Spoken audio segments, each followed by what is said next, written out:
ఎగిరింది ఎగిరిందో ఎగిరింది నాస్తిక జెండా ఎగిరింది నల్లని వర్ణం ఎర్రని జ్యోతితో నల్లని వర్ణం ఎర్రని జ్యోతితో నల్లని వర్ణం ఎర్రని జ్యోతితో నల్లని వర్ణం ఎర్రని జ్యోతితో నింగిల రెపరెపలాడిందో ఎగిరిందో ఎగిరింది నాస్తిక జెండా ఎగిరింది ఎగిరిందో ఎగిరింది నాస్తిక జెండా ఎగిరింది. సభాధ్యక్షుడు నరేష్, వేదిక మీద ఉన్న పెద్దలు, వేదిక ముందు ఉన్న పెద్దలు, మీ అందరికీ నాస్తిక ఉద్యమాభివందనాలు. మిత్రులారా, నాకు ఇప్పుడే ఎవరో నేను ఇంకా మాట్లాడడం మొదలు పెట్టలేదు, ఒక 2 ప్రశ్నలు పంపించారు. ఈ ప్రశ్నలతో మొదలు పెట్టాలన్నా, ఉపన్యాసం మొదలుపెట్టి ప్రశ్నలకు సమాధానం చెప్పాలన్నా, ఈ సూపర్ పవర్ ఉన్నదా లేదా అని ఒక ప్రశ్న ఉంది. ఆ ప్రశ్నకి వీళ్ళే సమాధానం చెప్తే బాగుంటుంది. నాస్తిక సమాజం వాళ్ళు చివరికి వాళ్ళు చెప్తారు. హేతువాదం నాస్తికవాదం అంటే ఏమిటి, ఈ రెండింటి మధ్య తేడా అని అడిగాడు ఆయన. ఇది 2వ ప్రశ్న. హేతుబద్ధంగా ఆలోచించడం అంటే కార్యకారణ సంబంధంతో ఆలోచించడం హేతువాదం. నాస్తికవాదం అనేది ఒక విలువ. దేవుణ్ణి నమ్మకపోవడం ఒక విలువ.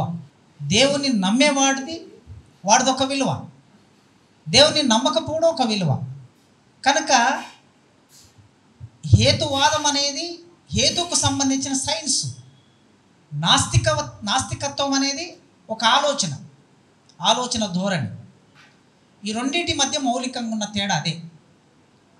కనుక ఒక విలువ గురించి మాట్లాడుతున్నాను నేను. మనం ఇప్పుడు మాట్లాడే విషయాలు ఏవైనా సరే చాలా వేగంగా ఫేస్బుక్లలో, యూట్యూబ్లలో, రకరకాల మాధ్యమాలలోకి వెళ్ళిపోయి విస్తృతమైన ప్రచారమై వివాదాలకి కారణమవుతున్నాయి. చాలా జాగ్రత్తగా ఉండాలి మనం. మన వివాదం ఇంకెవడికో ఉపయోగపడుతుంది. సమస్యల్లో అక్కడ ఉంది. మనం చేసే పని వలన ఇంకొకరికి ప్రయోజనం చేకూరకూడదు. అందుకే మాట, రాత, చేత చాలా జాగ్రత్తగా ముందుకు వెళ్తే తప్ప మన భావజాలాన్ని విస్తరింపచేయలేము. ఒక్కొక్కసారి శత్రువు ఏం చేస్తున్నాడో మనం తెలుసుకోవాలి. ఎన్ని చోట్ల నుంచైనా తెలుసుకోవచ్చు. శత్రువు చేసే పనులను బట్టి, వాళ్ళ ఆచరణను బట్టి, వాళ్ళ ఎత్తుగడలను బట్టి, లేదా వాళ్ళు మాట్లాడుతున్న మాటలను బట్టి నెక్స్ట్ ప్రయాణం ఎటు వాళ్ళది అనేది అర్థమవుతుంది. అందుకోసమే భారత రాజ్యాంగం మనందరికీ ప్రామాణికం. ఇప్పుడే మనోడు పాడిన పాట అంబేద్కర్ రాసిన రాజ్యాంగం. చర్చి మీద దాడులు జరగొద్దు అంటున్నాం మనం. తర్వాత లక్ష్మణ్ సార్ కూడా ఆ విషయాలు మాట్లాడతాడు. చర్చి మీద దాడులు జరగొద్దు అని ఎట్లా అంటున్నాం? భారత రాజ్యాంగంలో ఆర్టికల్ 28, 29 మత స్వేచ్ఛను గురించి చెబుతుంది.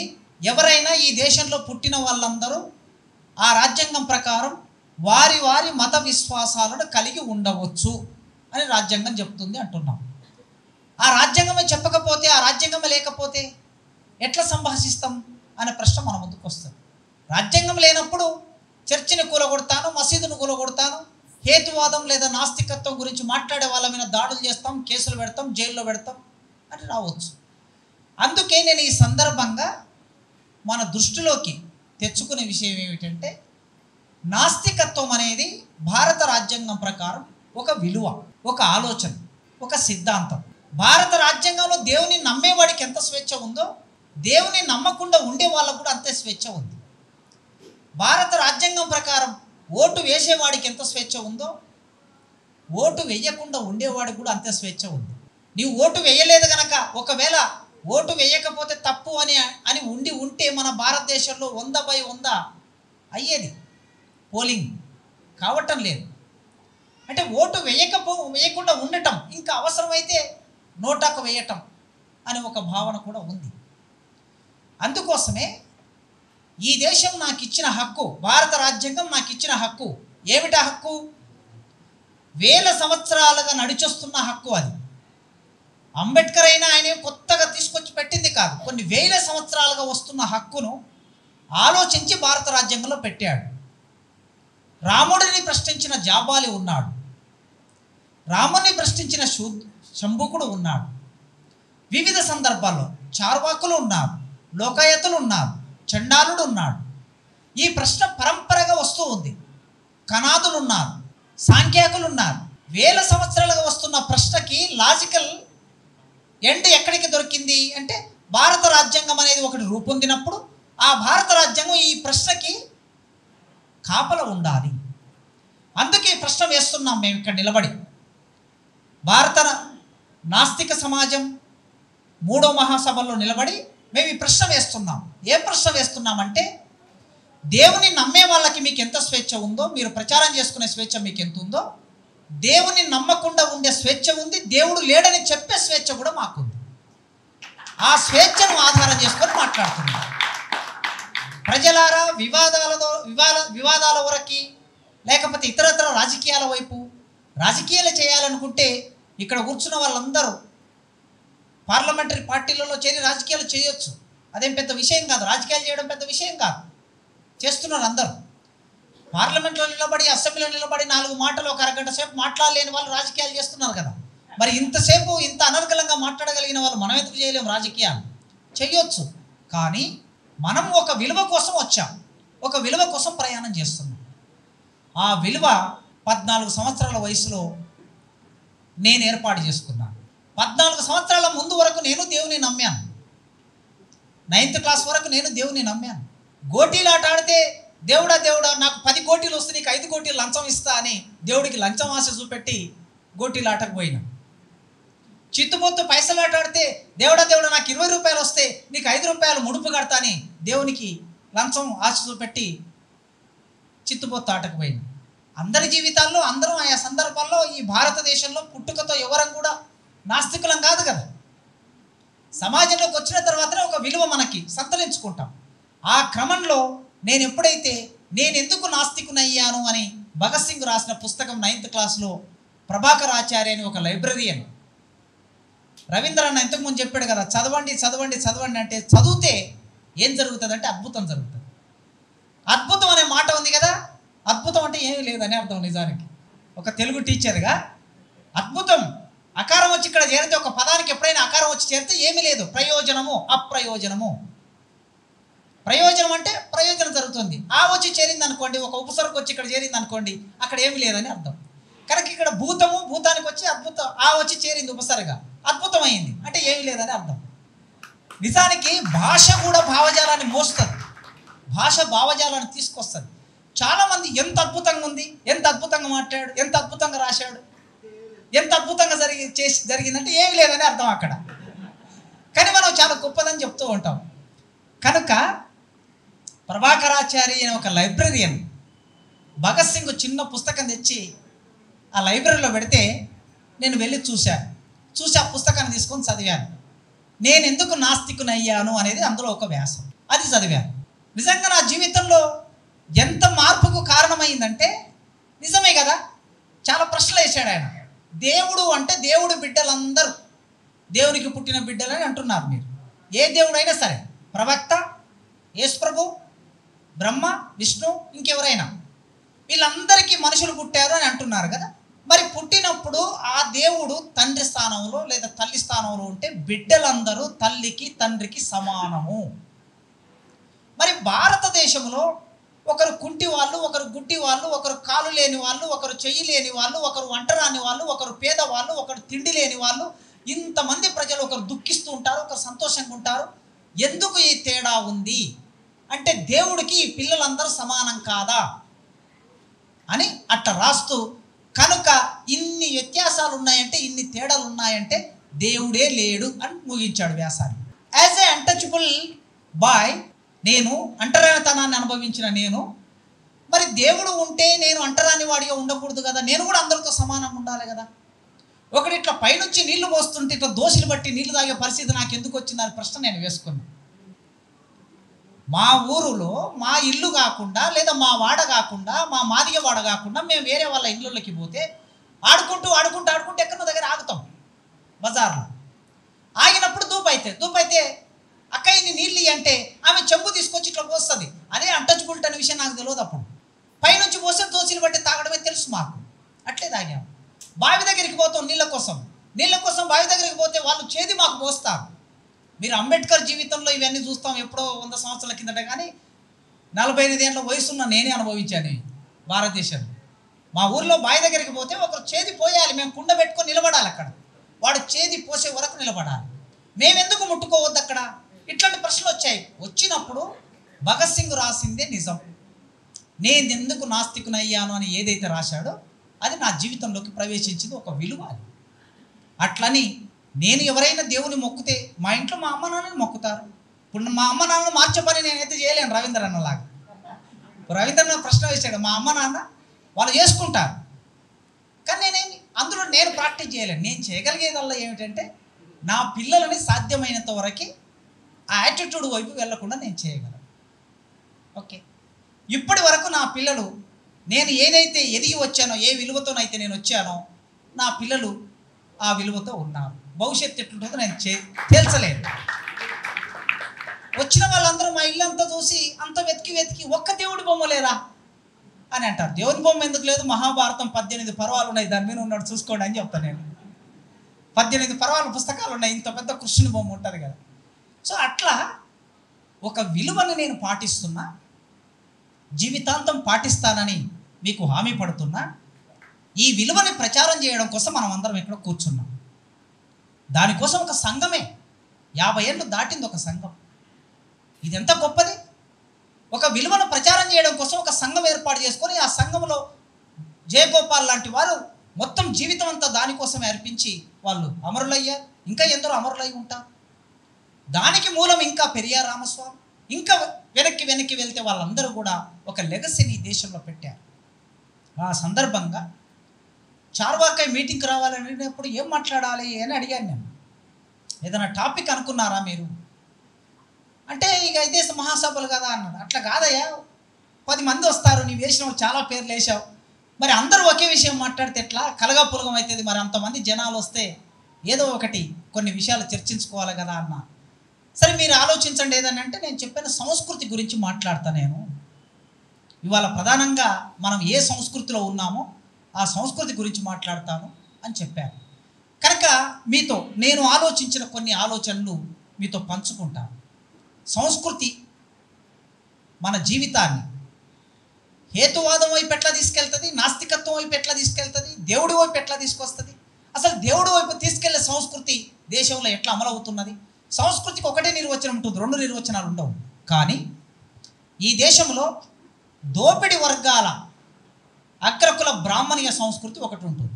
సంస్కృతి ఒకటే కానీ దాన్ని పాటించే పద్ధతులు వేరు.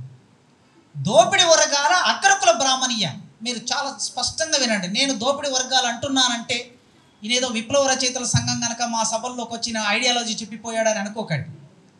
దోపిడి వర్గాలు అంటున్నానంటే భారతదేశంలో దోపిడి వర్గాలు విడిగా లేరు. భారతదేశంలో దోపిడి వర్గాలు బనియా అనే ఒక కులం, భారతదేశంలో బ్రాహ్మణ్ అనే ఒక కులం, భారతదేశంలో రెడ్డి అనే ఒక కులం, భారతదేశంలో వెల్మ అనే ఒక కులం, భారతదేశంలో కమ్మ అనే ఒక కులం దోపిడి వర్గాల్లో ఉంటారు. నేను ఇట్లా అంటున్నానంటే వీళ్ళందరూ దోపిడి వర్గాలని కాదు. ఇందులో ఎవరు అధికారంలో ఉండి రాజ్యాన్ని తమ చేతుల్లో పెట్టుకున్నారో వాళ్ళు మాత్రమే దోపిడి వర్గాలు. అందులో ఉన్న పేదలు మనతో కలిసి వచ్చేటోళ్ళే. అందుకే నేనేమంటున్నాను, అగ్రకుల బ్రాహ్మణిజం అంటున్నాను. ఈ అగ్రకుల బ్రాహ్మణిజం అనే ఒక సంస్కృతి కొనసాగుతూ ఉంటుంది. అందుకోసమే సంస్కృతిని విభజన చేసినప్పుడు ప్రజల సంస్కృతి, అగ్రకుల బ్రాహ్మణీయ సంస్కృతి, ఈ 2 విభజన చేసి చూడాలి. అయితే ఏది అమలవుతుంది దేశంలో చూసినప్పుడు? ఏమిటి సంస్కృతి అంటే ఏమిటి? ఒక ప్రశ్న వేసుకుందాం. స్థూలంగా చెప్పుకోవాలంటే మనిషి పుట్టినప్పటి నుంచి మరణించే వరకు ఆ మనిషి పాటించే పద్ధతులన్నీ సంస్కృతిలో భాగమవుతాయి. మనం చేసే ప్రతి పని దేనిని మినహాయించడానికి వీల్లేదు సంస్కృతుల నుంచి. పుట్టుక, పెళ్ళి, పండుగ, జాతర, విద్య, మరణం, తదనంతరం మరణం తర్వాత చేసే పనులు, ఇవన్నీ కూడా సంస్కృతిలో భాగమవుతాయి. కానీ సంస్కృతి గురించి ఆలోచించిన వాళ్ళు మనకన్నా ముందు ఆలోచించినటువంటి పెద్దలు ఏమన్నారంటే, ఆహారపు అలవాట్లు, మత సంబంధ ఆచార వ్యవహారాలు, పండుగలు, కళలు మొదలైనవి మనిషి జీవితంలో భాగంగా ఉంటాయి. ఇవి మనిషి జీవితంలో భాగమైనప్పుడు ఏ మనిషి జీవితంలో, అందరి మనుషుల జీవితంలో భాగమవుతాయి. మరి మనం ఎవరి పండుగలు చేస్తాం అన్న దగ్గర ప్రశ్న వస్తుంది. పండుగలు అన్నప్పుడు ఎవరి పండుగలు చేస్తాం, కళలు అన్నప్పుడు ఎవరి కళల్ని మనం ఆచరిస్తాం, జాతరలు అన్నప్పుడు ఏ జాతరని మనం వాటిలో ఎంగేజ్ అయి ఉంటాం. సమాజంలో కళాత్మక వ్యక్తీకరణలన్నీ కూడా సంస్కృతిలో భాగంగా ఉంటాయి. అన్ని వ్యక్తీకరణలు, చిత్రలేఖనం, సంగీతం, నృత్యం, సాహిత్యం, శిల్పకళ, తత్వశాస్త్రం, మతం, కులం, సైన్స్, ఇవన్నీ సంస్కృతిలో భాగమే. కవిత్వం అన్నప్పుడు ఎవరి కవిత్వం చదువుతాం, సంగీతం అన్నప్పుడు ఎవరి సంగీతం వింటాం, తత్వశాస్త్రం అన్నప్పుడు ఎవరి తత్వశాస్త్రం చదువుతాం. కనుక ఇక్కడ సంస్కృతి అంటే కళాత్మక వ్యక్తీకరణ. ఒక నిర్వచనం, ఈ కళాత్మక వ్యక్తీకరణలో కవిత్వం ఉన్నత స్థానంలో ఉంటుంది. ఒకడు బొమ్మ వేస్తాడు, ఒకడు బొమ్మ చెక్కుతాడు, ఒకడు పాట పాడతాడు, ఒకడు డ్యాన్స్ చేస్తాడు, ఒకడు కవిత్వం రాస్తాడు. ఒక్కొక్కరిది ఒక కళ. రాయటం రాయకపోవటం అనేది కాదు ఇక్కడ. కవిత్వాన్ని నిర్మాణం చేశారో లేదనేది ప్రశ్న. ఒక మౌఖిక సాహిత్యంలో అక్షరం ముక్క రాని వాళ్ళు కవిత్వాన్ని అల్లుతారు, అక్షరం ముక్క రాని వాళ్ళు కవిత్వాన్ని అల్లుతారు, అక్షరం వచ్చిన వాడు కవిత్వాన్ని రాస్తారు. మరి మనం ఎవరి కవిత్వాన్ని వింటున్నాం, ఎవరి కవిత్వాన్ని చదువుతున్నాం? అక్షరం వచ్చి రాసిన వాళ్ళ పుస్తకాలను మాత్రమే మనం చదువుతున్నాం. అక్షరం రాకుండా అల్లినటువంటి వాళ్ళ సాహిత్యాన్ని, కవిత్వాన్ని మనం చదవటం లేదు.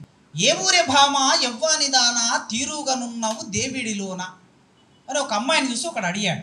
ఏ ఊరే భామ ఎవ్వానిదానా తీరుగనున్నావు దేవిడిలోన, చాలా అందంగా ఉన్నావు, నీది ఏ ఊరే అని అడిగాడు. ఏ ఊరు అమ్మాయి అని అడిగాడు. ప్రశ్నకి సమాధానం ఉంటుంది, కానీ సమాధానం నేరుగా చెప్తే వాక్యం అవుతుంది, సమాధానాన్ని వక్రంగా చెప్తే కవిత్వం అవుతుందని నిర్వచనం. వక్రంగా చెప్పాలి సమాధానాన్ని, అప్పుడు కవిత్వం అవుతుంది. ఆమె ఏం చెప్పింది? నాది మందన కోలు మరిగోలు కొండ, మామగారుండేది మంచాల కట్ట, ముత్తాతలుండేది ముత్రేడి పెళ్ళి, ఆలేరు బొప్పెల్లి ఎంచుమ పెదపెల్లి, రామగిరి అంచున రైతిపేట, నా ఊరు అది. మనం క్వశ్చన్ వేస్తాం, నీ ఊరు నేను అడుగుతా, ఇన్ని ఊరు నాకెందుకు చెప్పావు అమ్మాయి? అది కవిత్వం లాజిక్ అనమాట, కవిత్వం నిర్మాణం. కవిత్వ నిర్మాణం ఇట్లా ఉంటుందని లిఖిత సాహిత్యంలో మా వాళ్ళు మేము ఎంఏలో చెప్తాం. మరి ఇది తెలుసా జానపదుడికి, శ్రమజీవికి ఇది తెలుసా? ఇంత నిర్మాణం కవి ఇట్లా చెప్తే కవిత్వం అవుతుందని తెలియదు వాళ్ళకి. కానీ అది కామన్ సెన్స్తో వచ్చేది, జీవితంలో భాగంగా వచ్చేది. ఒక నన్నయ్య రాసింది, తిక్కన రాసింది, అలసాని పెద్దన రాసింది, వాల్మీకి రాసింది కవిత్వం అని క్లాస్ రూమ్లో చెప్పి ఆ అంటరాని మనిషి, ఆ శ్రమజీవి అల్లినటువంటి దాన్ని మనం క్లాస్ రూమ్లో చెప్పటం లేదు. సంస్కృతి అంటే రెండు విధాలుగా ఉంటుంది. కనుక కళ సంస్కృతి అన్నప్పుడు ఎవడి కళ అనే ప్రశ్న వస్తుంది, నృత్యం అన్నప్పుడు ఎవరి నృత్యం అనేది వస్తుంది. ఇట్లా సంస్కృతి మానవ జీవితాన్ని ఒకవైపు నెడుతుంది, మనల్ని అనివార్యంగా నెడుతుంది. ఆ అనివార్యంగా నెట్టే సందర్భంలో ఇప్పటి వరకు రవీంద్రన్న చాలా బాధపడ్డాడు. నిజానికి అది పెయిన్, మన అందరం అనుభవించవలసిన పెయిన్, అది అనుభవిస్తున్న పెయిన్. మనుషులు, మన అలవాట్లు, బహిరంగ ప్రవర్తన, అంతర్గత ప్రవర్తన రెండు ఉంటాయి. ఇవి ఒక తరం నుంచి మరో తరానికి వ్యాపిస్తూ ఉంటాయి. అంతర్గతంగా మనం ఆలోచించేది, బహిరంగంగా మనం వ్యక్తమయ్యేది, ఈ రెండింటి మధ్య ఘర్షణ ఉంటుంది. ఏం ఘర్షణ ఉంటుంది? అంతర్గతంగా మనం ఆలోచిస్తాం. నాస్తిక సంఘంలో పనిచేస్తున్నాం కదా, మనం ఎట్లుండాలి, ఇంట్లో పూజ జరుగుతుంది, రేపు బ్రాహ్మణుని పిలిచి పెళ్లి చేసుకోవాలి, అమ్మ పోరు పెడుతుంది, లేకపోతే నాయన పోరు పెడుతున్నాడు అని ఒక ఘర్షణ ఉంటుంది మనలో. కానీ బహిరంగంగా వ్యక్తం కావటం అనేది 90% ప్రజలు ఏ ప్రభావంతో ఉన్నారో ఆ ప్రభావానికి మనం లోనైపోతూ ఉంటాం. ఇది సమాజం యొక్క స్థితి. అంటే సమాజంలో ఏ భావాలు మన మీద ఎక్కువగా ఆధిపత్యంలో ఉంటాయో ఆ భావాల వైపు వెళ్తాం. 70వ దశకం 80వ దశకంలో నాస్తిక సంఘంతో సంబంధం లేకుండానే స్టేజ్ మ్యారేజ్ జరిగాయి. నాస్తిక సంఘంతో సంబంధం లేకుండానే బ్రాహ్మణుని పక్కన పెట్టారు. నాస్తికవాదంతో సంబంధం లేకుండానే చాలా ఉద్యమాలు జరిగాయి. అది ఆ సమాజం యొక్క లక్షణం. ఆ సమాజంలో ప్రభావితమై వచ్చిన వాళ్ళు ఇక్కడ ఈ వేదికలో కనీసం ఒక 20-30 మంది పెద్దవాళ్ళు, టీచర్లు, రిటైర్డ్ అయిన వాళ్ళు, రచయితలు అందరూ ఉన్నారు. 70-80 దశకాల్లో అట్లా ప్రభావం. కనుక ఎప్పుడైతే మనం ఏ ప్రభావాన్ని సమాజం మీద వేస్తామో అది సంస్కృతిలో భాగంగా మన దగ్గరికి వస్తుంది. ఇప్పుడు అంతర్గతంగా బహిర్గతంగా వ్యక్తమయ్యే రెండింటి మధ్యన ఘర్షణ జరుగుతూ ఉంటుంది. ఈ ఘర్షణ జరిగినప్పుడు మనం తేల్చుకోవటం అనేది కూడా జీవితంలో భాగం. కొన్ని చిహ్నాలు ఉంటాయి. సంస్కృతిలో ఉన్నత సంస్కృతి అంటారు. సంస్కృతిలో ఉన్నత సంస్కృతి అంటే ఎవరిది? బాగా డబ్బున్న వాళ్ళదా? భారతదేశంలో డబ్బున్న వాళ్ళది కాదు. ఉన్నత సంస్కృతి అంటే భారతదేశంలో బ్రాహ్మణీయ అగ్రకులాలదే ఉన్నత సంస్కృతి. ఈ బ్రాహ్మణీయ అగ్రకులాల సంస్కృతిని మనం అందరం పాటించాలి. పాటించేటట్లు చేస్తారు వాళ్ళు. ప్రతి మనిషి సంస్కృతిలో పుట్టి, సంస్కృతిలో పెరిగి, సంస్కృతిలోనే మరణిస్తున్నప్పుడు ఈ సంస్కృతి మనిషి ఆధ్యాత్మిక జీవితాల్లో అన్ని పాదార్థిక పదార్థాలలో వ్యక్తమవుతున్నప్పుడు, సామాజిక హోదాను బట్టి మనిషికి గౌరవం వస్తున్నప్పుడు, హోదా కూడా సంస్కృతిలో భాగమే. ఈ మనిషికి గౌరవం ఎక్కడి నుంచి వస్తుంది? సమాజంలో ఒక పై కులంలో పుట్టినవాడు నడుచుకుంటూ వస్తూ ఉంటాడు. అతనికి ఎదురుగా వచ్చేవాళ్ళు చెప్పులు ఇడ్చుకొని చేతిలో పట్టుకొని దూరం దూరం జరుగుతూ ఉంటారు. తలపాగా ఉంటుంది, తలపాగం తీసి చేతిలో పట్టుకుంటారు. ఏమిటి పరిస్థితి? వీడు తలపాగం తీసి చెప్పులు ఇడిచి చేతిలో పట్టుకునే పరిస్థితి ఇతనికి ఎందుకు వచ్చింది? నడుచుకుంటూ వస్తున్నప్పుడు ఆయనకు ఆ గౌరవం ఎట్లా వచ్చింది? ఇది సామాజిక హోదాను బట్టి వచ్చేది. ఇది కల్చర్లో భాగమే. అణిచివేసే వాళ్ళు, దోపిడీ చేసేవాళ్ళు వర్గాలు భారత సమాజంలో తమ సంస్కృతిని మన మీద బలవంతంగా రుద్దుతున్నారు. ఎందుకంటే సంస్కృతిని ఎంతగా పురోధి చేస్తే, సమాజంలో పురోధి చేస్తే వాళ్ళ దోపిడీ సంస్కృతి, ఆధిపత్య సంస్కృతి అంతగా తమ దోపిడిని కొనసాగించడానికి అవకాశం ఉంటుంది. ఆర్థిక జీవితం మారినంత వేగంగా సాంస్కృతిక జీవనం మారదు మిత్రులారా. ఒకవేళ ఆర్థిక జీవితం మారినంత వేగంగా సాంస్కృతిక జీవితం కూడా మారితే, ఆర్థిక సమస్యలే అన్నిటికీ పరిష్కారం అనుకుంటే, ఆర్థిక సమస్య పరిష్కారం అయిందనుకోండి, అన్ని పరిష్కారం అవుతాయా? దేశంలో, సమాజంలో ఎట్టి పరిస్థితుల్లో పరిష్కారం కావు. నెలకి 4 లక్షలు 5 లక్షలు జీతం సంపాదించేవాడు ఒక బెంజ్ కారు కొనుక్కొని, వాడి ఆర్థిక స్థాయి మారింది. బెంజ్ కారు కొనుక్కొని ఆ కారును నేరుగా తీసుకెళ్ళి పెద్దమ్మ గుడి దగ్గరికి తీసుకెళ్తాడు. హైదరాబాద్లో పెద్దమ్మ గుడి దగ్గరికి తీసుకెళ్ళి 2 కొబ్బరికాయలు పెట్టి, నిమ్మకాయలు పెట్టి, ఆ నిమ్మకాయల మీద కొబ్బరికాయల మీద ఎక్కించి దానికి నల్ల పూసలు కట్టి ఇంటికి తీసుకొస్తాడు. మానవ జీవితంలో ఆర్థికంగా వెసులుబాటు వచ్చింది, కానీ కల్చర్లో వెసులుబాటు రాలేదు. కల్చర్లో మార్పు రాలేదు. ఈ మార్పు రాకపోవడానికి కారణం ఏమిటి? పరాధీనమైన కల్చర్కు మనం ఆధీనమై ఉన్నాం. ఎవడో మన మెదడును స్వాధీనం చేసుకున్నాడు. మన మెదడును స్వాధీనం చేసుకొని వాడు అక్కడ తీర్చవేసి ఉన్నాడు. సంస్కృతి మనిషి చైతన్యాన్ని, మన చైతన్యాన్ని నిర్ణయిస్తుంది, మన చైతన్యాన్ని అణిచివేస్తుంది. ఒక్కొక్కసారి సంస్కృతి, మార్క్స్ అన్నాడు ఒక సందర్భంలో, మనిషి చైతన్యం ఎట్లా నిర్ణయించబడుతుంది? వాళ్ళ సామాజిక అస్తిత్వాన్ని బట్టి వాళ్ళ చైతన్యం నిర్ణయించబడుతుంది అన్నాడు. సామాజిక అస్తిత్వాన్ని బట్టి పెరియార్, జయగోపాల్ ఇంకా రకరకాల వ్యక్తులు మన సమాజంలో ముందు ఆలోచించారు. ఎందుకు ముందు ఆలోచించారు? వాళ్ళు చైతన్యం కావడానికి కావలసిన ప్రాతిపాదిక వాళ్ళ సమాజంలో ఉన్నది. అక్కడ ఈ దేశంలో పుట్టినటువంటి వాళ్ళు, బ్రాహ్మణ కులాల్లో, పై కులాల్లో, పై వర్గంలో పుట్టినటువంటి వాళ్ళు చదువుకోవడానికి వివిధ ప్రాంతాలకు వెళ్ళినప్పుడు వాళ్ళకు కొత్త ఆలోచన విధానం పురోధి అవుతుంది, జీవితంలో భాగం అవుతుంది. కొత్త పుస్తకాలు చదువుతారు. చదివినప్పుడు ఏమవుతుంది? మొదలు చైతన్యం అవుతారు. అందుకే ఆ మనిషి చైతన్యం దేని మీద ఆధారపడి ఉంటుందంటే వాళ్ళ సామాజిక అస్తిత్వం మీద ఆధారపడి ఉంటుంది.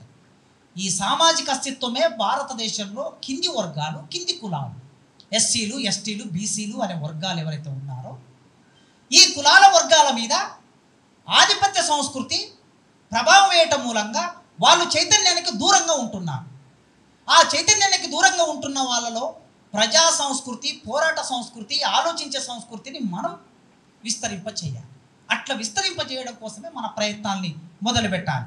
శాస్త్రవేత్తలు, మేధావులు, రచయితలు ఎక్కడి నుంచి ఎదిగి వస్తారు? ఎక్కడి నుంచి ఎదిగి వస్తారంటే ఈ సంస్కృతిలోంచి ఎదిగి వస్తారు, ఈ సమాజంలో నుంచి ఎదిగి వస్తారు. చాలా గొప్పగా 10 ఏళ్ళు 20 ఏళ్ళు ఒక సైంటిస్ట్ ప్రయోగం చేసి ఒకదాన్ని కనిపెట్టిన తర్వాత ఈ మనిషి దీన్ని తీసుకెళ్ళి తిరుపతిలో ఇంకెక్కడనో గుడి దగ్గరకు తీసుకెళ్ళి అక్కడ పెట్టి పూజ చేసి కుంకుమ పెట్టి పసుపు పెట్టి తీసుకొచ్చి ప్రయోగిస్తున్నారు. శాస్త్రవేత్త, ఈ శాస్త్రవేత్తకి తాను చేసిన ప్రయోగం మీద తనకు నమ్మకం లేదంటే తను పని అయితే చేశాడు, కానీ ఏ సంస్కృతిలో భాగంగా ఎదిగి వచ్చాడు? చిన్నప్పటి నుంచి ఆయన సైంటిస్ట్ అయినప్పటికీ చిన్నప్పటి నుంచి ఎదిగి వచ్చిన భావజాలం కుటుంబంలో, సమాజంలో ఆయన మీద వేసిన ప్రభావమే అతన్ని నడిపిస్తూ ఉంటుంది. అప్పుడు ఏమవుతుంది? గతిశీల సూత్రాలు, సైన్స్ సూత్రాలు అవి పక్కకెళ్ళిపోయి ఆ మనిషి మీద వేసిన ప్రభావాలే సంస్కృతి ప్రధానంగా ముందుకొస్తుంది. సంస్కృతి మనుషుల ఆశలని అణిచివేస్తూ ఉంటుంది. ఆశలు హేతువాదంగా ఉండాలి, నాస్తికంగా ఉండాలని ఒక ఆశ ఉంది, ఒక ఆశయం ఉంది. కానీ బయట ఉండే సంస్కృతి మనల్ని భయపెడుతుంటుంది. నాస్తికుడిగా ఉంటే దాడి చేస్తారేమో, చంపుతారేమో, మాట్లాడితే కేసు పెడతారేమో, జైల్లో పెడతారేమో అనే ఒక భయాన్ని, ఆ భయం చేత రాజ్యం చేత మతం, ఈ రెండు, రాజ్యము మతం రెండు కలిసి ఉంటాయి. ఎప్పుడైనా మీరు గుర్తుపెట్టుకోండి, వేరువేరుగా ఉండవు. Boost the secret of my energy. భగవంతునికి భక్తునికి అనుసంధానమైనది అంబికా దర్బార్ భక్తి. ఈ భగవంతుడు లేని వాడిని కూడా, భగవంతుని నమ్మని వాళ్ళకు కూడా ఈ అంబికా దర్బారు బత్తి అనే ఒక నినాదం ఒక అడ్వర్టైజ్మెంట్లో వచ్చేది. ఇదేమో క్యాపిటల్. ఈ అంబికా దర్బారు బత్తి క్యాపిటల్, పెట్టుబడితో తయారైనటువంటి వస్తువు. కానీ వీడు దేన్ని ఆశ్రయించాడు? మతాన్ని ఆశ్రయించాడు. మతాన్ని ఆశ్రయించకపోతే వాడు దాన్ని ముందుకు తీసుకెళ్ళలేడు, అమ్ముకోలేడు. అందుకోసమే రాజ్యము మతము రెండు కలగపులగంగా ఉంటాయి, ఒకటిగా ఉంటాయి. అందుకే ఆనాడు మొదలైనప్పుడు యుద్ధాలన్నీ మతంతో కదా మన శాస్త్రవేత్తలు యుద్ధం చేసింది. గెలీలియో, కోపర్నికస్ ఎవరితో యుద్ధం చేశారు? మతంతో యుద్ధం చేశారు. మతం అంటే అక్కడ రాజ్యమే, నేరుగా రాజ్యం ప్రవేశించింది వాళ్ళ జీవితాల్లోకి. సోక్రటీస్ రాజ్యమే కదా చంపింది. అందుకోసమే మతము రాజ్యము రెండు వేరువేరుగా ఉంటాయని మీరు ఎప్పుడు అనుకోకండి. ఈ రెండు ఒకటిగా జీవిస్తూ ఉంటాయి. కనుక సంస్కృతి మనుషుల ఆశలని అణిచివేసే దాంట్లో ఒక భాగం అది కర్మ సిద్ధాంతం. భారతదేశంలో కర్మ సిద్ధాంతం అనేది కల్చర్లో భాగమైంది. ఏమంటారు? నువ్వు వెళ్ళి మా అమ్మ దగ్గరికి వెళ్ళి ఒక 24 ఏళ్ళ కిందట, అమ్మ నేను పెళ్లి చేసుకుంటా అంటే, మంచిది బిడ్డ పెళ్లి చేసుకో, ఒక్కడివే కొడుకు, కోడలు వస్తే నాకు ఇంత సహాయపడుతుంది, బాగుంది.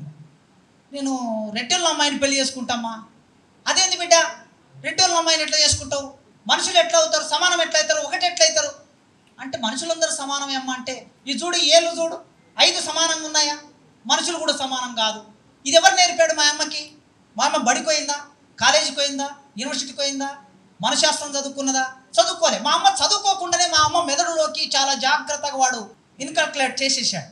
1000 సంవత్సరాలుగా మా అమ్మనే కాదు అందరి అమ్మల మెదడులోకి వెళ్ళిపోయింది. ఇప్పుడు మనం మనుషులందరూ సమానమే అని దళితుల దగ్గరికి వెళ్ళి మాట్లాడితే అట్టెట్లవుతామని దళితులే మనకి ఉల్టా ప్రశ్న వేసే పరిస్థితి సంస్కృతి కల్పిస్తుంది. కనుక అది ఆశయాలని అణచివేస్తుంది. దాని లక్షణం అది. ఆ అణచివేసే క్రమంలో కర్మ సిద్ధాంతం అనే ఒకదాన్ని, వైరాగ్య భావం అనే ఒకదాన్ని, మోక్షకాంక్ష అనే ఒకదాన్ని, 90% ప్రజలకి మోక్షకాంక్ష ఉన్నది. 99% ఎంతమంది ఉంటారు హేతువాదులు? నాస్తికవాదులు ఎంతమంది ఉంటారు? భారతదేశం మొత్తం లెక్కదిస్తే 1% ఉంటారా? 2% ఉంటారా? అంటే మెజార్టీ వాళ్ళు ఉన్నారు కనుక వాడికి ఇక్కడ ఏమనిపిస్తుంది? దేవుణ్ణి ఏమన్నా అంటే ఇదే కదా సమస్య. వాడు ఏమంటున్నాడు? దేవుని నీవేమన్నా అంటే పురుగులు పడి చస్తావు. ఈ పురుగులు పడి చావడానికి దేవుని అనడానికి ఏమిటి సంబంధం? ఈ పురుగులు పడి చావటం అంటే ఎప్పుడైనా ఏదైనా చేసి తక్కువ నేను ఇప్పుడు దేవునికి వ్యతిరేకంగా మాట్లాడి వెళ్ళాను, నేను పోతూ యాక్సిడెంట్ అయింది అనుకోండి, కావాలని మనం ఎవరం కోరుకోము, అయితే కూడా మనం చేసేది ఏమి లేదు. ఓకే అయింది అనుకోండి, ఏమంటారు అప్పుడు? చూసారా ఆడ దేవునికి వ్యతిరేకంగా మాట్లాడి వచ్చాడు, ఇక్కడ యాక్సిడెంట్ అయ్యింది. ఇది కల్చర్లో భాగం. ఎప్పుడో నేను ఇంటర్మీడియట్ కంప్లీట్ అయిన రోజుల్లో మా ఊళ్ళో శివాలయంలోకి పోవాలి, దళితులు శివాలయాల్లోకి పోవాలి. ఒక ఆలోచన మాది వాళ్ళని పోనీయారు గుడిలోకి. ఒక ఆలోచన ప్రకారం గుడిలోకి పోవాలని ప్రయత్నం చేస్తే నేను లేని యాక్చువల్గా అక్కడ నేను హైదరాబాద్లో ఉన్నా. మా పిల్లలు ఏం చేశారు? ఒక 5-6 మంది కలిసి వెళ్ళి దేవునికి మొక్కి కొబ్బరికాయ కొట్టి వచ్చారు. దేవునికి మొక్కారంటే దేవుడు ఉన్నాడా, మొక్కుతారా, గుడిలోకి వెళ్తారా, అసలు వెళ్ళాల్సిన అవసరం ఉంది? నేను లాజికల్ ప్రశ్నలోకి నేను వెళ్ళటం లేదు. గుడిలోకి వెళ్ళటం అనేది ఒక ఆత్మగౌరవంగా చూస్తాం మనం, అంతే. కాలారం టెంపుల్ కోసము అంబేద్కర్ అంత పెద్ద పోరాటం నడిపాడు. కాలారం టెంపుల్లోకి వెళ్ళడానికి అంత పెద్ద పోరాటం నడిపితే అంబేద్కర్ జర్నలిస్టులు అడిగారు, మీరు అసలుకు హిందూ దేవుళ్ళని నమ్మరు కాదండి, మీరెందుకు ఇంత పెద్ద పోరాటం నడిపారంటే, నేను దేవుని గుడిలోకో, దేవునితో మాట్లాడడానికో, దేవుని నమ్మడానికో, దేవుని మొక్కడానికో కాదండి, ఈ దేశంలో 1000 సంవత్సరాలుగా గుడికి బడికి దూరంగా ఉన్న మేము ఆ గుడిలోకి వెళ్ళటం అనేది ఒక ఆత్మగౌరవ పోరాటం అది చెప్పాడు ఆయన. సరే మా పిల్లలు వెళ్ళారు. వాళ్ళు వెళ్ళిన వారం రోజులకి యూనివర్సిటీలో నా మీద అటాక్ జరిగింది. ఏబీవీపీ వాళ్ళు అటాక్ చేశారు. నా మీద అటాక్ చేసి నాన్ చాకుతో కొట్టారు, తల పగిలింది, నెత్తురు మొత్తం కింద పడిపోయి చచ్చిపోయినాడు, వదిలేసి వెళ్ళిపోయింది. వాళ్ళు పేపర్లో పెద్దగా వచ్చిన తర్వాత బతికాను అనుకోండి. హాస్పిటల్ వచ్చిన తర్వాత మా ఊళ్ళో ఉన్న వాళ్ళందరూ ఏమి ప్రచారంలో పెట్టారంటే, వాడు హైదరాబాద్లో ఉండి ఈ ఊళ్ళో ఉన్న పిల్లల్ని శివుని గుడిలోకి పంపించిండు, అందుకోసమే వానికి అక్కడ దెబ్బలు తగిలినాయి అనే ఒక ప్రచారాన్ని మొదలుపెట్టారు. ఇది ఒకదానికి కార్యకారణం సంబంధం లేని విషయాలకి ఆ లింకు కలపడం, కర్మ సిద్ధాంతం, మోక్షం, ఇట్లాంటి విశ్వాసాల మీద మనుషులకి నమ్మకం ఉంటుంది. దేవుడు ఉన్నాడా లేడా అనే ప్రశ్న పక్కన పెట్టి దేవుడు ఉన్నాడు అనుకునే ఒక భ్రమతో మొక్కటం అనేది కొనసాగుతూ ఉంటుంది. మొక్కకపోతే మనకు మోక్షం లభించదు. చచ్చిన రోజు తలకొరివి కొడుకు మాత్రమే తలకొరివి పెట్టకపోతే, నూత జలపూరితంబులకు నూతులు 100 కంటే ఒక బావి మేలు, బావులు 100 కంటే ఒక సత్క్రతువది మేలు, తత్క్రతువు శతంబున కంటే ఒక సుతుండు మేలు, తత్సుతుండు శతకంబు కంటే ఒక సత్యవాక్యము మేలు చూడగా అని నన్నయ్య రాశాడు. 100 బావులు చేదుడు బావులు కంటే ఒక దిగుడు బావి మేలు, 100 దిగుడు బావుల కంటే ఒక సత్క్రతువు అది మేలు, క్రతువు యజ్ఞం మేలు, యజ్ఞం మేలు అన్నాడు. ఈ యజ్ఞం మేలు ఎందుకు రాశాడు ఇక్కడ నన్నయ్య అని నేను చాలా పుస్తకాలు తిరిగేశాను పాఠం చెప్పినప్పుడు. తిరిగేస్తే ఒక దగ్గర ఒక ఏం రాశాడంటే, యజ్ఞం అంటే దేవుడు అని కాదండి, యజ్ఞం చేస్తే వర్షాలు కురుస్తాయి, వర్షాలు కురిస్తే నీళ్లు, కాలువల్లో నీళ్లు ఉంటాయి, బావుల్లో నీళ్లు ఉంటాయి, చెరువుల్లో నీళ్లు ఉంటాయి, కుంటల్లో నీళ్లు ఉంటాయి, ఎక్కడ పడితే అక్కడ నీళ్లు ఉంటాయి, తెచ్చుకోవచ్చు, బావిలోకి దిగాల్సిన అవసరం ఉండదు. కనుక యజ్ఞం వలన నీళ్లు వస్తాయి అని ఆయన వ్యాఖ్యానం రాశాడు. యజ్ఞం వలన వర్షాలు వస్తాయని సైన్స్ ఇప్పటి వరకు అయితే చెప్పాలి, కానీ ఆయన రాశాడు అక్కడ. తర్వాత ఏం చెప్పాడు, ఈ యజ్ఞం కంటే ఒక సుతుండు మేలు అన్నాడు. సుతుండు ఎందుకు మేలు? పున్నామ నరకములను తప్పించువాడు పుత్రుండు అని శ్లోకం. చచ్చిపోయిన నాడు ఏం చేయకపోయినా సరే, ఇంట్లో నుంచి తరిమేసినా సరే, తన్నినా సరే, అన్నం పెట్టకపోయినా సరే, చచ్చిపోయిన రోజు వచ్చి నీకు తలకొరివి పెడితే నేరుగా నీవు స్వర్గానికి పోతావని దాని అర్థం. ఇదొక నమ్మకం. ఈ నమ్మకం వలన సుతుండు అనేటటువంటి వాడు పున్నామ నరకమును తప్పిస్తాడు అనే ఒక మోక్ష భావన మన జీవితంలో భాగమైంది, సంస్కృతిలో భాగమైంది. ఆధిపత్య వర్గాలు ఒకదానికి ఒక అర్థం ఇస్తున్నాయంటే, ఒక పదానికి ఒక అర్థం ఇస్తున్నాయంటే బ్రాహ్మణీయ భావం, ఆ అర్థం దేనికోసం మనలో రూఢి చేసి పెట్టేశారు. పసుపు రంగు శుభ సూచకం అనేది. నేను ప్రశ్న వేస్తే, ఎందుకు శుభ సూచకం పసుపు రంగే? ఎవరు చెప్పిండు శుభ సూచకం అని? ఎరుపు రంగు కాదా? ఎరుపంటే కొందరికి భయం భయం, పసిపిల్లలు వారి కన్న నయం నయం, నీ తల్లి నొసటి కుంకుమలో ఎరుపున్నదిరా, ప్రసవించే తల్లి బిడ్డ ఎరుపుమయం, ఉదయించే సూర్యునిలో ఎరుపున్నదిరా, ఎరుపు అపాయము కాదు, ఎరుపు ఉపాయాన్ని తొలగించే సదుపాయం అని రాశాడు సుబ్బారావు పాణిగ్రాహి. ఎరుపు ఎందుకు శుభసూచకం కాలే? పసుపు ఎందుకు అయింది? ఎవడు చెప్పాడు పసుపు శుభసూచకం అని? ఎవడో 1000 సంవత్సరాల కింద చెప్పాడు. ఇప్పుడు మనం అందరం దాన్ని పాటిస్తాం. మనం అంటే ఇక్కడ కూర్చున్న వాళ్ళం కాదు, సమాజం పాటిస్తుంది. అంటే ఒక సంకేతార్థం ఇచ్చేశాడు వాడు, దాన్ని మనం పాటించినట్లు. కాషాయం ఉంది, వైరాగ్యం. వైరాగ్యం అయిపోయి ఇప్పుడు రాజ్యాధికారం అయిపోయింది కాషాయం అనేది. ఓకే, వైరాగ్యం పొందే వాళ్ళందరూ రాజ్యాధికారం వైపు వెళ్ళొచ్చు అని. వీటికి నలుపు అశుభం, నలుపు అనేది అశుభం. ఈ అశుభం ఏమిటి? అశుభం అని ఎవరు చెప్పాడు నలుపు అనేది? ఇదో ఇంతమంది నల్ల సెట్లు వేసుకొని కూర్చున్నావు బ్రహ్మాండాన్ని. నా బిడ్డ ఎప్పుడు నల్ల బట్టలు తొడుగుతుంటుంది. మా అమ్మనేమో నల్ల బట్టలు మంచివి కావురా, నల్ల బట్టలు మంచివి కావురా, చెప్పుర పిల్లకు నువ్వు చెప్తే ఏంటది అంటే, ఆమె ఇష్టం అమ్మ, నేను ఎందుకు చెప్పాలి? మన ఇష్టాలు అవి. నలుపు అంటే ఒకరికి ఇష్టం. భారతదేశం నలుపుమయం కదా ఒక రకంగా చెప్తే. అసలు భారతదేశం తెల్లగా ఉందా? ఈ దేశం కల్చర్, ఈ దేశ వాతావరణం, ఈ దేశం నుండి పుట్టిన మనుషులు ఒకవేళ ఉన్నారనుకుంటే, వాళ్ళ లెక్క ప్రకారం ఉన్నారనుకుంటే, వాళ్ళందరి కలర్ ఏం కలర్ ఉంది? కృష్ణుని కలర్ ఏముంది? రాముని కలర్ ఏముంది? నేను ఉన్నారనుకుంటేనే చెప్తున్నా, వాళ్ళ లెక్క ప్రకారం మన లెక్క ప్రకారం కాదు. అంటే అది భారతదేశంలో ఉండే సహజమైనటువంటి కలర్. అది ఈ శుభసూచక కాకుండా అశుభం ఎట్లయింది నాకు తెలియదు. నేను మొన్న 2020లో తెలంగాణ గవర్నమెంట్ అరెస్ట్ చేసి జైల్లో పెట్టినప్పుడు ఖైదీలు, నేను జైలుకు పోయిన సెకండ్ రోజు చూశాను, చాలామంది కాళ్ళకి నల్ల దారం కట్టి ఉంది. అంతకుముందు నేను బయట చూడలే. ఎందుకు చూడాలంటే ఫుల్ పాయింట్ వేసుకుంటారు కదా, లోపల వాళ్ళు నిక్కర్లు వేసుకుంటారు ఖైదీలు, తెల్ల నిక్కర్లు. ఈ తెల్ల నిక్కర్లు వేసుకున్నప్పుడు కాళ్ళకు దారం చూశాను. చూసి నేను ఒక ఖైదీని పిలిచి అడిగాను, ఏమో సార్, నేను మొన్న పెరోల్ మీద బయటకు వెళ్ళినప్పుడు మా అమ్మ వాళ్ళు చెప్పారు కట్టుకోమన్నారు, నేను కట్టుకున్నాను. వీళ్ళు చూసి వాడు కట్టుకున్నాడు, వాడు చూసి వాడు కట్టుకున్నారు. ఇప్పుడు నల్ల దారము అందరూ సినిమాల్లోనే ప్రదర్శిస్తున్నారు. వాటిని ఎందుకు కడుతున్నట్లు లెక్క? దీనికి ఏమన్నా లెక్కపత్రం ఉందా? ఏ లెక్కపత్రం లేకుండా ఎందుకు కడుతున్నారు? ఇది ఒక సంకేతార్థం ఇచ్చేశాడు వాడు. ఎరుపు ఒక మార్పుకు సంకేతంగా. సరే, ఇప్పుడు కాషాయం అనే ఈ కలరు అభివృద్ధి కాముకత్వంగా మారిపోయింది. వివేకానందుడి కాలంలో మనం ఏం చెప్పాము? వివేకానందుడు మొత్తం కాషాయ వస్త్రాలు ధరించి అందరూ నా జాతి యువజనులారా మీరందరూ సాధులుగా మారిపోండి, ఇట్లా మారిపోండి, అట్లా మారిపోండి. లేదా బుద్ధుడి కాలంలో చెప్పినప్పుడు మనం ఏమంటున్నామంటే, అయ్యా అందరూ సాధులుగా మారిపోతే, అందరూ వైరాగ్యంలోకి వెళ్ళిపోతే సామాజిక ఉత్పత్తి కుంటుపడుతుంది నాయన. సామాజిక ఉత్పత్తి, సమాజంలో పెళ్ళిళ్ళు ఎవరు చేసుకోవాలి, పిల్లలు ఎవరు కనాలి, లేదా వ్యవసాయం ఎవరు చేయాలి, పంటలు ఎవరు పండించాలి, ఉత్పత్తి ఎవరు సృష్టించాలి, దేశం ఎట్లా బతకాలి. కనుక అది మనం చెప్పాం. ఇప్పుడు ఏమంటున్నారు? కాషాయం అనేది అభివృద్ధి కాముకత్వానికి ఒక సూచకంగా చెప్తున్నారు, ఎరుపు ప్రమాదానికి సూచకంగా చెప్తున్నారు. కనుక ఈ సమాజంలో వాళ్ళు సూచించిన కొన్ని భావాలు, భారతీయ సంస్కృతిలో కొన్ని భావాలు మన మీద ప్రభావం చూపిస్తున్నాయి. మనం ఆఫ్రికా ఖండాలకు వెళ్తే నలుపు అనేది వాళ్ళకి శుభ సూచకం. ఆదివాసీ ప్రాంతాలకు వెళితే వాళ్ళ జీవితంలో ఉన్న వాటికి మన జీవితంలో ఉన్న వాటికి చాలా భిన్నత్వం ఉంది. వాళ్ళకు మంచిదైంది, మనకు చెడుగా అనిపిస్తుంది, మనకు చెడుగా అనిపించింది వాళ్ళకి మంచిగా అనిపిస్తుంది. అంటే ఒక్కొక్క మనిషిని బట్టి, ఒక సమూహాన్ని బట్టి, సామాజిక సమూహాన్ని బట్టి సంస్కృతిలో మార్పు వస్తుంది. భారతదేశంలో అగ్రకుల పేదలు ఆర్థిక ఆధిపత్యం ప్రదర్శించలేకపోయినా సాంస్కృతిక ఆధిపత్యాన్ని ప్రదర్శించగలరు. అగ్రకుల పేదలు, బ్రాహ్మణులు కూడా చాలామంది పేదోళ్ళు ఉన్నారు, వాళ్ళ పట్ల నాకు కన్సర్న్ ఉంది. రెడ్లల్లో పేదోళ్ళు ఉన్నారు, వెల్మల్లో పేదోళ్ళు ఉన్నారు, ఖమ్మంలో పేదోళ్ళు ఉన్నారు, వాళ్ళ పట్ల నాకు సానుభూతి ఉంది.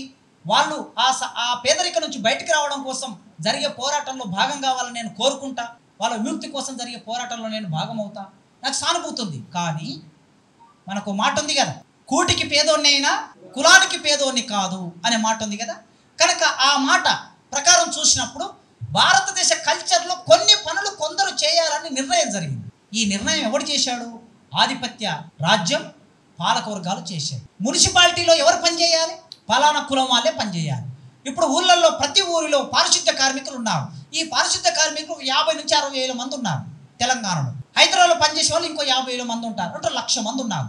ఈ 1,00,000 మందిలో రిజర్వేషన్ రోస్టర్ ఫార్ములా ప్రకారం తీసి చూస్తే సింగిల్ కమ్యూనిటీ అందులో పనులు చేస్తూ ఉన్నారు. అంటే ఈ దేశ సంస్కృతిలో ఏ పనులు ఎవరు చేయాలో నిర్ణయించిన తర్వాత ఆ పనుల ప్రకారమే ఉత్పత్తి జరుగుతుంది, ఆ పనుల ప్రకారమే సమాజం జరుగుతుంది, ఆ పనుల ప్రకారమే రాజ్యం, రాజ్యాధికారం కూడా నడుస్తుంది, ప్రసారం కూడా అట్టే అవుతాయి. వీటికి ఇవాళ భారతదేశంలో ఉన్న ఈ సంస్కృతికి మూలం బ్రాహ్మణీయ ఆధిపత్య సంస్కృతి. ఈ స్థాయికి రావడానికి ఫాసిజము అనే ఒక మాట వాడుతూ ఉన్నాం. ఫాసిస్ట్ కల్చర్, ఫాసిస్ట్ సంస్కృతి. ఈ ఫాసిస్ట్ సంస్కృతి అని ఎందుకు వాడుతున్నామంటే జర్మనీలో, ఇటలీలో ముస్సోలిని, జర్మన్లో హిట్లర్, వీళ్ళిద్దరు ఏది అమలు చేశారో ఇవాళ వర్తమానంలో అది అమలు అవుతున్నది భారతదేశం. ఆధిపత్య బ్రాహ్మణీయ సంస్కృతి ఫాసిస్ట్ సంస్కృతిగా మారిపోయింది. అక్కడ యూదులని హిట్లర్ చంపేశాడు, అక్కడ ముస్సోలిని చంపేశాడు. తమ మాట వినని వాళ్ళని, తమ పరిపాలన అంగీకరించని వాళ్ళని, దొంగలని, వ్యభిచారులని, సైన్యం నుంచి పారిపోయి వచ్చిన వాళ్ళని ఏకం చేసి సైన్యాన్ని నిర్మాణం చేసి హిట్లర్ అనేవాడు మనమే ఈ ప్రపంచాన్ని పరిపాలించడానికి నిజమైన అర్హత కలిగిన వాళ్ళం, వీఆర్ ద ఆరియన్స్, కనుక ఈ దేశంలో ఉన్న యూదులను ఊచకొత కోయండి అని చెప్తే 60 లక్షల మంది యూదులను ఊచకొత కోశారు. యూదుల భూములు ఆక్రమించుకోండి, సంపదను ఆక్రమించుకోండి, వాళ్ళని ఈ దేశం నుంచి వెళ్ళగొట్టండి, ఇది వాళ్ళ నినాదం. అటు ముస్సోలిని అదే పని చేశాడు. ఇది జరుగుతూ ఉన్నప్పుడు సరిగ్గా భారతదేశంలో 1920-21 ప్రాంతంలో ఒక కరపత్రం వచ్చింది. ఆ కరపత్రాన్ని వీర సావర్కర్ అంటే ఆయన రాశాడు. మొట్టమొదలు 21లో ఆయన వేసిన కరపత్రంలో హిందూ అనే మాట వాడారు. మీరు చూడండి, అంతకన్నా ముందు హిందూ అనే మాట మన సాహిత్యంలో ఎక్కడ లేదు. హిందూ మతం అనే మాట లేదు. వైదిక మతం అనే మాట ఉన్నది, వేద మతం అనే మాట ఉన్నది, ఇంకా చూస్తే వైష్ణవ మతం, శైవ మతం అనే మాట ఉన్నది, కానీ హిందూ మతం అనే మాట లేదు. ఈ హిందూ మతం అనే మాటని ఖరారు చేసి విస్తృతంగా ప్రచారంలోకి తీసుకొచ్చిన వాడు సావర్కర్. ఈ సావర్కర్ తర్వాత గోల్వాల్కర్ దానికి ఒక సిద్ధాంతం చేశాడు. బంచ్ ఆఫ్ థాట్ అనే ఒక పుస్తకం రాసి ఒక సిద్ధాంతం చేశాడు. ఈ సిద్ధాంతానికి ప్రాతిపాదిక ఏమిటంటే, మూంజ్ అనే ఒక హిందూ మహాసభ నాయకుడు జర్మనీ వెళ్ళాడు, ఇటలీ వెళ్ళాడు. ఈయన హిందూ మహాసభకి నాయకత్వం వహించాడు. వెళ్ళి వచ్చిన తర్వాత హిందూ మహాసభలో కూర్చున్న వాళ్ళందరూ ఒక ఆలోచన చేసి, మన భావజాలం విస్తరించాలంటే మనం దీనికి కావలసిన ఒక సిద్ధాంతాన్ని తయారు చేయాలి, ఒక పుస్తకం రాయాలి. అందులో భాగంగానే బంచ్ ఆఫ్ థాట్ అనే పుస్తకం వచ్చింది బయటికి. ఆ బంచ్ ఆఫ్ థాట్ పుస్తకంలో ఏం చెప్పారంటే, భారతదేశం హిందూ రాజ్యం, అఖండ హిందూ రాజ్యం, పాకిస్తాన్, బర్మా, బంగ్లాదేశ్, శ్రీలంక, నేపాల్ ఇవన్నీ కలుపుకుంటూ ఒక హిందూ రాజ్యం. ఈ హిందూ రాజ్యాన్ని స్థాపించడమే మన లక్ష్యము అని ఉంటుంది. ఆ పుస్తకంలో వాళ్ళు ఒక మ్యాప్ కూడా ఇచ్చారు. ఇప్పుడున్న భారతదేశం కాకుండా నేను చెప్తున్నటువంటి భారతదేశం మ్యాప్ ఇచ్చారు. మరి దీన్ని సాధించాలంటే ఏం చేయాలి? ఈ దేశంలో మనకి 2 శత్రువులు ఉన్నారు. ఒకరు ముస్లింలు. అయితే ఈ దేశంలో వాళ్ళు జీవించాలనుకుంటే మనకు అంగీకరించాలి, వాళ్ళు హిందువులుగా మారిపోవాలి. 2, ఈ దేశంలో హేతువాదులు, కమ్యూనిస్టులు, వీళ్ళిద్దరు 2వ శత్రువులు. హేతువాదులు దేవుని నమ్మరు, హిందూ మతాన్ని వ్యతిరేకిస్తారు, మనకు వ్యతిరేకమైన ప్రచారం, భావజాలం చేస్తారు. కమ్యూనిస్టులు సామ్యవాదం కోరుకుంటారు, అందుకోసమే వీళ్ళు మనకు శత్రువులు. ఈ ముగ్గురి మీద కన్నేసి ఉంచాలి, ఈ ముగ్గురి మీద దాడులు చేయాలి, ఈ ముగ్గురు లేకుండా చేయాలి. ముస్లింలు, హేతువాదులు, కమ్యూనిస్టులు వీళ్ళని శత్రువులు ప్రకటించుకున్నారు. దానికోసం ఏం చేయాలి? వాళ్ళ ఆస్తులను ఆక్రమించాలి, వాళ్ళ ఆలోచనని సమాజంలో ఉనికిలో లేకుండా చేయాలి, వాళ్ళ మీద రాజ్యం నిర్బంధం కలిగి ఉండాలి, వాళ్ళని జైల్లో పెట్టాలి. వాళ్ళకి వ్యతిరేకంగా మనకు కావలసిన యంత్రాంగాన్ని రూపొందించుకొని ప్రచారం చేయాలి. ఇది బంచ్ ఆఫ్ థాట్లో వాళ్ళు రాసుకున్నది. దాని ప్రకారమే ఇవాళ దేశంలో అమలవుతుంది. కనుక హేతువాదం గురించి, నాస్తికత్వం గురించి ఈ సభల్లో మాట్లాడుకుంటున్న సందర్భంలో ఫాసిస్టు సందర్భంలో మనం నిలబడ్డాం. ఫాసిస్టు సంస్కృతి మన మీద అమలవుతున్నది. మన మీద అమలవుతున్న ఫాసిస్టు సంస్కృతి మన కళ్ళ ముందు ముస్లింల మీద దాడులు చేస్తున్నారు, కమ్యూనిస్టుల మీద దాడులు చేస్తున్నారు, నాస్తికుల మీద, హేతువాదుల మీద దాడులు చేస్తున్నారు. మన ఆలోచన విధానం లేకుండా వాళ్ళ ఆలోచన విధానాన్ని పుస్తకాలలోకి తీసుకొస్తున్నారు, సిలబస్లోకి తీసుకొస్తున్నారు. భారతదేశాన్ని ముస్లింలు పరిపాలించలేదు అని అనుకునేంతగా ప్రచారం ఎన్సీఆర్టీ పుస్తకాలు వచ్చేసాయి, కొత్త ఎన్సీఆర్టీ పుస్తకాలు. భగత్ సింగ్ ఈ దేశంలో స్వాతంత్రం కోసం పోరాటం చేసిన భగత్ సింగ్ చరిత్రను తీసేసి గోల్వాల్కర్ చరిత్రని, వీర సావర్కర్ చరిత్రని పాఠ్య పుస్తకాల్లోకి తెచ్చారు. ఎంతో కొంత హేతుబద్ధమైన ఆలోచనలు చేసే వ్యక్తుల చరిత్ర, సైన్స్ను పక్కన పెట్టి ఇప్పుడు కొత్త ఆలోచన విధానాన్ని ముందుకు తెస్తున్నారు. ఎట్లా? ప్రధానమంత్రి గారు భారతదేశంలో ఉన్న సైంటిస్టులందరూ ఒక దగ్గర కూర్చోబెట్టి, శాస్త్రవేత్తల్ని సైన్స్ కాంగ్రెస్లో ఏం మాట్లాడుతున్నారు ప్రధానమంత్రి గారు? మీరందరూ విని ఉంటారు. ఒక 3 సంవత్సరాల కిందట మీ ఇంతమంది సైంటిస్టులు ఇక్కడ ఉన్నారు, మీరు ఒకటి గమనించాలి. భారతదేశంలో ఎప్పుడో పురాణ కాలంలో ఉన్న సైన్స్ను పైకి తీసి ప్రయోగం చేసి నిర్ధారణ చేసి ఈ ప్రపంచమంతా ప్రచారం చేయాలి అన్నాడు. ఏం సైన్స్ భారతదేశంలో ఉంది అంటే టెస్ట్ టు బేబీ అనేది ఒక సైన్స్. ఆయన లెక్క ప్రకారం ఇది ఎక్కడుంది? కుండలో పుట్టారు కదా, కుండలోనే పుట్టారు. ఇంతకుముందు మన దేవేంద్ర పాట పాడాడు, కుండలో ఎప్పుడో పుట్టారు. ఇప్పుడు టెస్ట్ టు బేబీ అంటే ఏమిటి? అమ్మాయి అబ్బాయికి సంబంధించినటువంటి కణము, క్రోమోజోములు తీసుకొని దాన్ని డెవలప్ చేసి మళ్ళీ ప్రవేశపెట్టడం. ఇది ఇప్పుడు మీరు చేస్తున్నారు సైంటిస్టులు, కానీ ఇది 1000 సంవత్సరాల కిందట, 3-4 సంవత్సరాల కిందటే భారతదేశంలో జరిగింది. దీన్ని మీరు నిరూపించాలంటున్నాడు ఆయన. రెండవది, మీరు అందరూ ప్లాస్టిక్ సర్జరీ చేసుకుంటున్నారు.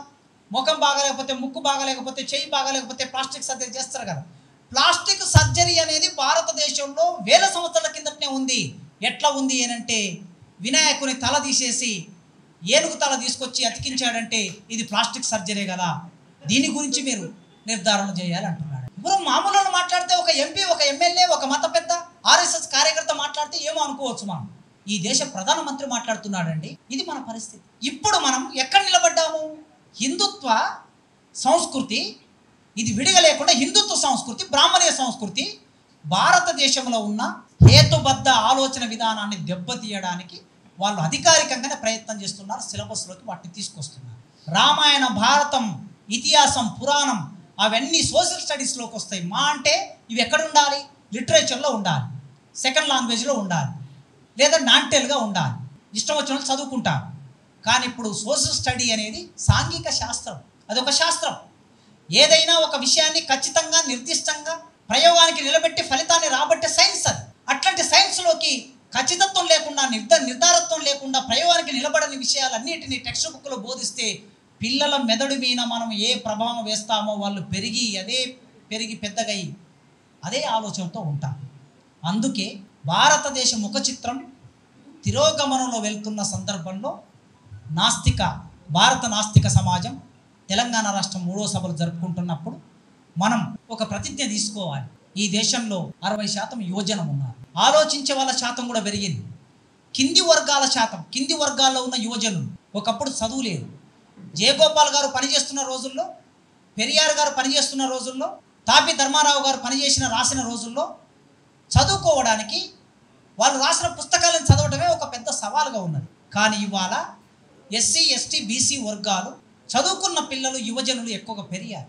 ఆ యువజనులలోకి ఆలోచన కూడా ఎంతో మేరకి పూలే ప్రభావంతో, అంబేద్కర్ ప్రభావంతో, పెరియార్ ప్రభావంతో ఆలోచించే శాతం కూడా పెరిగింది. ఇప్పుడు మన నిర్మాణం ఎక్కడికి వెళ్ళాలంటే, ఇప్పుడు ఇక్కడ యూత్ కన్నా పెద్దవాళ్ళు ఎక్కువ మంది కనిపిస్తున్నారు. మనం యూత్ను అడ్రస్ చేయకుండా, యూత్ను కూడగట్టకుండా ఈ దేశంలో ఉద్యమాన్ని నిర్మాణం చేయలేదు. ఈ మహాసభల్లో ఒక తీర్మానం చేసుకొని కాలేజీలలో, పాఠశాలలో మీ కార్యకలాపాలని నిర్వహిస్తూ ఆ యూత్ మీద ప్రభావం వేసే ఆలోచన ఈ సందర్భంగా చేయాలని, నాకు ఈ అవకాశం ఇచ్చినందుకు మీ అందరికీ పేరు పేరున మళ్ళొక్కసారి నాస్తిక ఉద్యమ అభివందనాలు తెలియజేస్తూ ముగిస్తున్నాను.